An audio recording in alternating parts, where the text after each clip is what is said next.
Ika-6 na kabanata. Panalangin para tulungan ng Diyos. O Diyos, itinakwil niyo kami at pinabayaang malupig.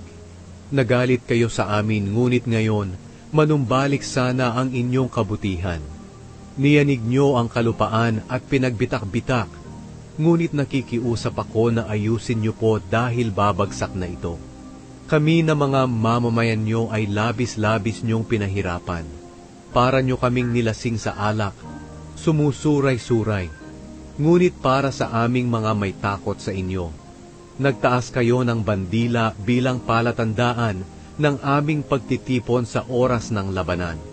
Iligtas niyo kami sa pamamagitan ng inyong kapangyarihan. Pakinggan niyo kami, upang kaming mga iniibig niyo ay maligtas. O Diyos, sinabi niyo roon sa inyong templo, magtatagumpay ako. Hahatiin ko ang Shechem at ang kapatagan ng Sukot para ipamigay sa aking mga mamamayan. Sa akin ang Gilead at Manase. Ang Ephraim ay gagawin kong tanggulan, at ang Huda ang aking tagapamahala. Ang Moab ang aking utusan, at ang Edom ay sa akin din. Sisigaw ako ng tagumpay laban sa mga Filisteo.